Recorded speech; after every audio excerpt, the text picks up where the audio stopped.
Kasus pembantaian sejumlah warga di Sigi, Sulawesi Tengah akhirnya menemukan titik terang. Polisi memastikan pelaku pembunuhan adalah kelompok Mujahidin Indonesia Timur, pimpinan Ali Kalora CS. Keluarga korban mengaku mengalami trauma mendalam pasca kejadian. Berikut jejak kasus memburu Ali Kalora, pembantai keji di Sigi.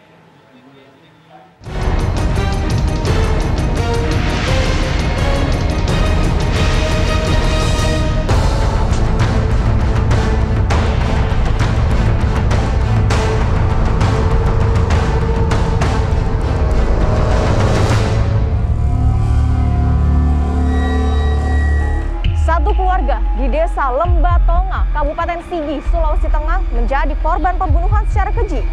Berdasarkan hasil penyelidikan sementara oleh pihak kepolisian setempat, terduga pelaku merupakan kelompok dari Mujahidin Indonesia Timur. Lantas, bagaimana kasus ini bergulir dan apa motif di balik pembunuhan ini?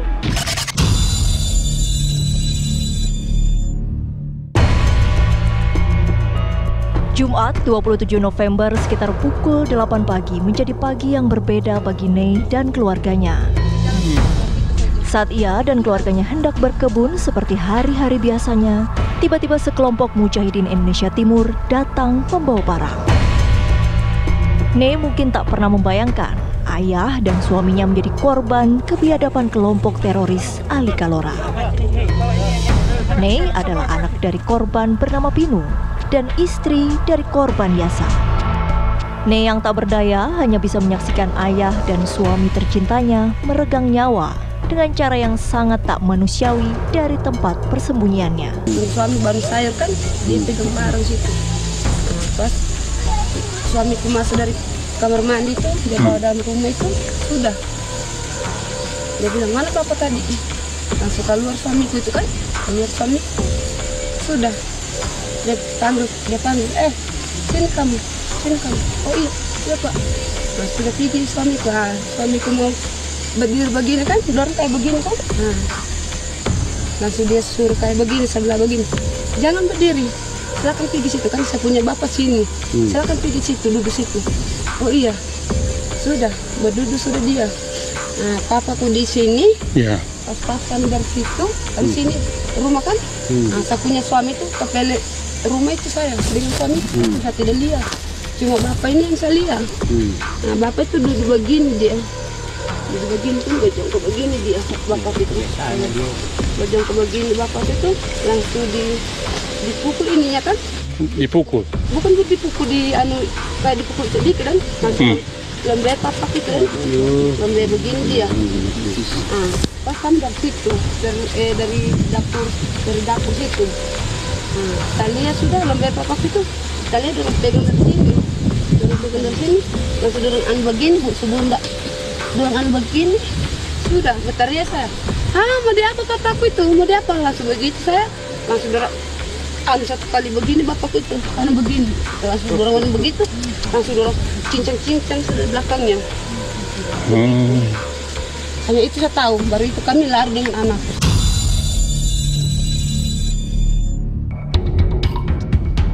Nei pun menceritakan bagaimana proses pelariannya saat pembunuhan sadis itu terjadi.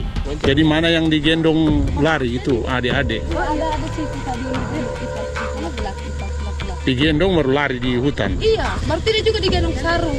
Cuma dipikul begini, baru lari. Penjandri, saya punya adik kecil, itu yang tanah jatuh itu. Yang terakhir, iya. Masih anak kecil, umur belum sampai 1 tahun.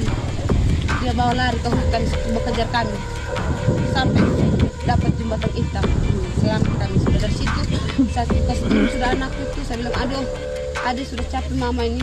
Belum tahu sama mama berjalan kakinya mama kan saya punya kaki ini belum begini baru tadi malam ini. Bengkak. Iya. Sudah sakit. Tidak bisa saya berjalan. Saya bilang sudah Jo berjalan 1 tahun. Sudah bisa kaki pada kalau sudah capek tahu baru saya gendong lagi. Oh iya mama, dari sini kami ke sana ikut air begini. Kami bagus dulu air itu kami ikut. Datang di air pancuran itu terjun itu kami lihat jalan kiri kanan tidak ada.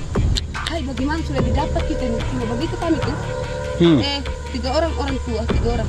Hai, gimana jalannya kita nih? Nah, satu orang itu, ibu itu dia bilang, tidak di sini jalannya kita. Ikut gunung ini saja baru turun ke bawah situ. Hai, mau mati kita itu. Tidak ada, biar saja, sudah. Terus ikut gunung kami. Air itu tadi, air terjun jatuh tadi itu, ikut itu kami, ikut itu terus sampai datang air terjun di situ, bawahnya sekali situ. Sudah dari situ, saya punya anak itu, saya kasih turun, mau kasih selamat satu orang dari situ, dari jurang itu. Iya, dari jurang situ, saya kasih turun.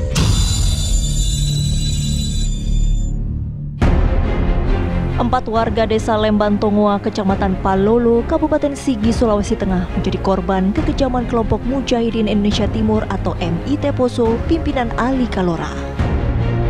Polisi yakin Ali Kalora CS bertanggung jawab dalam peristiwa ini setelah adanya pengakuan warga yang menjadi saksi saat kejadian yang membenarkan adanya kesamaan wajah pelaku dengan foto-foto DPO yang disebar polisi. Bahkan, gembong teroris Mujahidin Indonesia Timur Ali Kalora disebut ikut terlibat pada aksi kekerasan di desa Lemban Tongoa itu. Dan setelah itu kita cross check dengan foto DPO MIT, teroris MIT yang selama ini sasaran operasi Tinombala. Salah satu saksi mengatakan betul itu, dan ditunjukkan salah satu gambar bahwa itu Ali Kalora. Bukan tanpa alasan komplotan Ali Kalora turun gunung. Posisi kelompok teroris di Pegunungan Poso yang kian terdesak operasi Tinombala yang dilakukan Polri dibantu TNI diduga menjadi pemicu hingga mereka akhirnya mencari persembunyian baru, yakni Gunung Nokilalaki. Karena kurangnya pasokan logistik, kelompok ini akhirnya turun ke pemukiman untuk mencari bahan makanan milik warga hingga melakukan pembantaian. Sekarang sedang kita pelajari dengan pengintaian udara, kemudian lewat tracking dan sebagainya, kita berusaha untuk mengejar mereka. Pemerintah pun berkomitmen bakal menindak tegas para pelaku tindak pidana terorisme agar tak mengganggu stabilitas dan keamanan nasional. Saya sudah memerintahkan Kapolri untuk mengusut tuntas jaringan-jaringan pelaku dan membongkar jaringan itu sampai ke akar-akarnya. Sekali lagi, saya tegaskan bahwa tidak ada tempat di tanah air kita ini bagi terorisme. Lantas mengapa para teroris ini seolah acak memilih korbannya? Atau jangan-jangan mereka mempunyai sasaran tertentu yang bakal dijadikan tumbal? Kalau dilihat dari mereka-mereka yang sudah pernah jadi korban kelompok teroris ini, maka memang mereka yang sudah diketahui sebagai berpihak pada pemerintah, ya, memberikan informasi kepada pemerintah, maksudnya pemerintah dan juga jajarannya gitu ya, sehingga kemudian ada situasi balas dendam. Ini mengindikasikan bahwa sebetulnya keluarga ini sudah di-TO, ya, sudah ditarget operasi oleh kelompok teroris tersebut untuk dijadikan sebagai korban. Mungkin dalam rangka supaya sebagai satu pelajaran bagi yang lain, bagi masyarakat yang lain untuk tidak membantu pemerintah, untuk tidak bicara soal keberadaan mereka dan seterusnya, sehingga kemudian lalu keluarga ini kemudian dianggap sebagai layak untuk dijadikan sebagai tumbal. Tak hanya fokus pada pengejaran pelaku, kini Polri dan TNI turut serta membantu dalam proses trauma healing terhadap warga desa Lemban Tongoa yang mengungsi.